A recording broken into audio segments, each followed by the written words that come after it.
보완하는, 국제정치적인 측면에서 보완하는 부분과 질문을 좀 하고, 나머지 분들을 얘기하시면 될 것 같아요. 저도 이제 해당되는 부분을 몇 차례 이제 정리한 바가 있어서, 그 원영수 소장님의 그 발제 기본 방향에 대해서 동의하고, 보완하는 측면에서 좀 얘기를 하자면, 먼저 이제 소련이나 이제 코민테른의 노선과 관련돼서 아까 삼인주의에 대한 입장에 혼란을 말씀하셨는데, 같은 연장선에서 파시즘이죠. 나치에 관한 그 입장도 되게 혼란스러웠습니다. 그래서, 반파쇼에서 나치에 반대 입장을 했지만, 오히려 또 얼마 안 가서 독일과 독소 불가침 조약을 맺으면서 더 나아가서 독일과 소련에 있는 폴란드를 쪼개가지고 반은 독일이 점령하고 반은 소련이 점령하면서 서유럽에게 엄청난 그 분노를 불러일으켰죠. 그러다가 또 다시 이제 독일이 소련을 침공하니까 반파쇼 전쟁을 해가지고 미국이나 영국과 해서 연합을 했는데요. 이렇게 되면서 그 유럽에서는 어떻게 생각하냐면은 공산당하고 나치하고 같이 했다. 그러니까 이제 독소 불가침 조약이라든가 폴란드 그 분할 병합에 있어서 이렇게 되면서 독일 공산당들, 유럽에 있는 공산당들이 이제 이런 이 독일과 전쟁 상태에 있는 연합국에서 상당한 탄압과 비판을 받았었고요. 물론 이러한 것들이 이제 유럽의 입장에서는 되게 혼란스럽고 유럽의 어떤 공산주의 운동에 치명적이었지만 철저하게 소련의 국익에는 맞는 거죠. 왜냐하면 독일이 소련을 침공할 것이라는 게 명백한 상황에서 그 침공의 시기를 늦춰가면서 소련의 입장에서 했는데 결국은 이런 것들이 특히 코민테른이 소련의 국익과 외교 노선에 종속되면서 유럽 공산주의 운동에 많은 그 부정적인 영향을 미쳤다는 거죠. 그래서 코민테른에 대한 역사적 평가라는 것은 결국은 이 혁명이라는 것은 다양한 조건과 그 조건에 따라 다양한 전략이 있는 거고 그 혁명이라는 것은 그 나라 민중의 자주성에 기초해야 된다는 거고 그런 면에서 볼 때 중앙 집권적인 국제정당이라는 코민테른이라는 세계혁명의 사령부 그것도 어느 특정 국가가 지도하는 지배하는 그러한 사령부라는 것은 이 코민테른의 교훈으로서 부적절하다는 게 나타난 거죠. 코민테른이 뒤에 그렇게 희지부지 된 것도 바로 루즈벨트라든가 미국과 연합군을 형성하면서 연합국 쪽 자본주의 국가에서 야 니네는 우리랑 반파시 전쟁 한다면서 우리 자본주의 국가에서 사회주의 혁명을 하려는 그런 코민테른이라는 국제본부를 유지한다는 게 말이 되냐 이런 항의를 받았고 그런 면에서 볼 때 이제 코민테른이 그렇게 위험에 해당됐다는 거고요.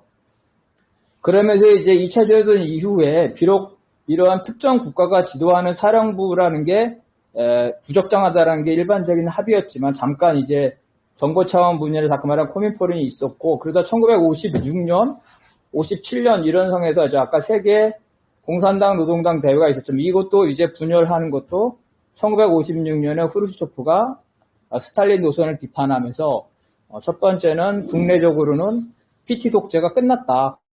소련 내에서 더 이상의 계급 대립은 존재하지 않고 자본가들이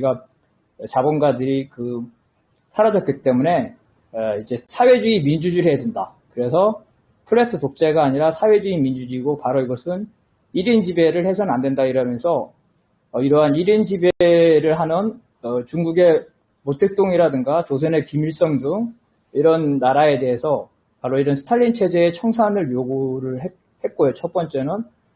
두 번째는 1956년 이미 소련이 수소폭탄까지 갖고 있는 조건에서 더 이상 미국은 소련의 적대적인 안보 위협이 되지 않기 때문에 미소가 평화공전으로 해야 된다면서 평화공전을 제기하기 때문에 중국의 경우에는 대만 문제 가지고 미국과 적대국가였고 조선의 경우에는 한국전쟁으로 해서 미국과 적대국가였기 때문에 이러한 미소 공존 노선에 대해서 동의할 수 없게 되면서 이제 중소 분열 단순히 중소가 아니라 바로 이제 1인 체제를 유지하고 있는 중국의 모택동이라든가 조선의 김일성이죠. 이렇게 되면서 소련에 이제 반발을 하게 되는 이러한 것들이 이제 있었고, 그 다음에 이제 유럽 코뮤니즘의 경우에는 바로 이제 후르시초프의 미소 평화 공존론이죠. 이거를 하면서 유럽의 공산당들에게 러시아 혁명 모델은 유럽에 맞지 않다. 유럽에서는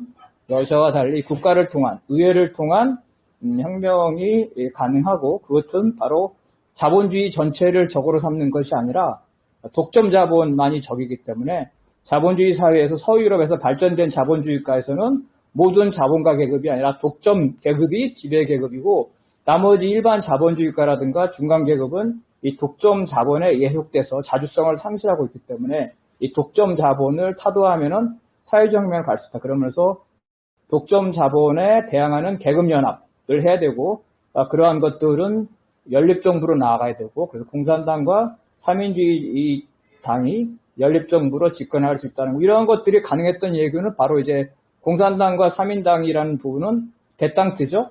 긴장 완화, 아까 말한 미소 평화 공존론에 근거해서 이러한 것들을 했던 거고, 사실은 근데 그 내부의 어떤 정치적 조건에서는 바로 이제 스페인이라든가 이탈리아라든가 프랑스에서 공산당의 득표율이 상당하게 되면서 사회당과 같이 연합을 하면 연립정권을 할 수 있는 그러한 실질적인 득표율을 가지고 있었기 때문에 선거를 통한 연립정부를 통한 집권이 가능하다는 그러한 특수성이 있었는데,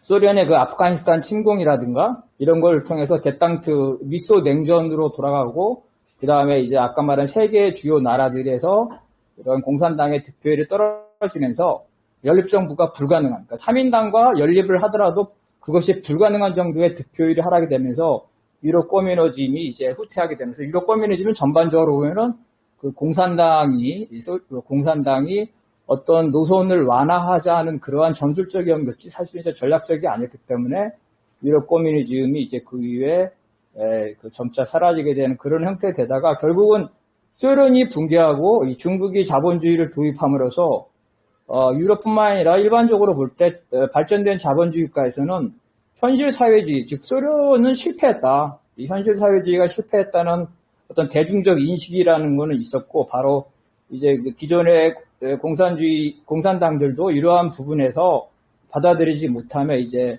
프랑스 공산당의 몰락처럼 실제로 원내에 진출하기 되게 어려운 조건으로 이렇게 가고 있었는데, 저는 이제 첫 번째 좀 질문이라는 거는 바로 이제 현실 사회주의가 실패했다는 게 일반적 대중적인 그런 평가에서 이 기존의 공산주의가 아닌 새로운 공산주의라는 부분이, 아까 이제 국제공산주의라는 측면에서 볼 때 우리가 알고 있는 트로주의도 있었지만, 오늘은 좀 안 나왔지만, 이 좌익공산주의죠.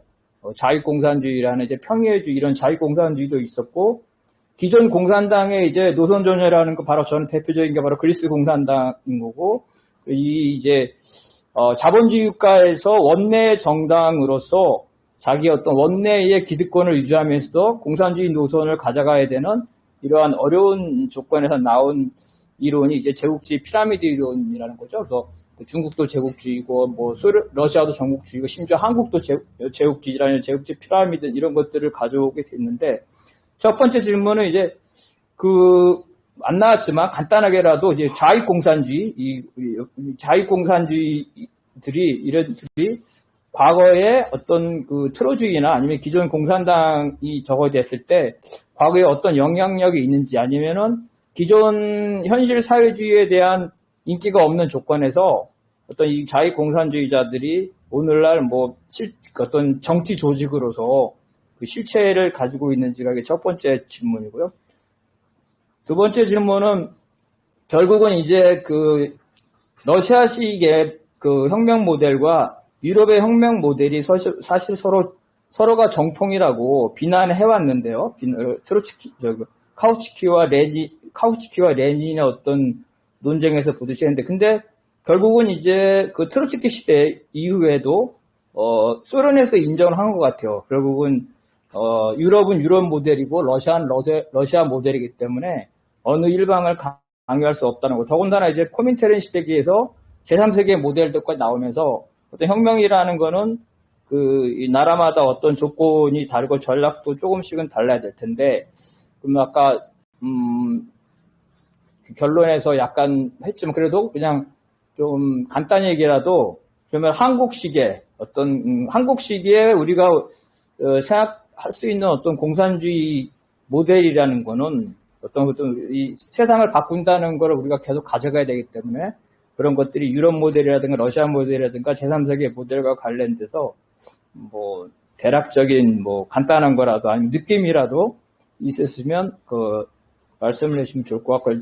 제 발언은 여기까지고요. 다른 분 먼저 의견이나 질문하신 다음에 다 묶어가지고 답변을 들으면 될 것 같습니다. 네.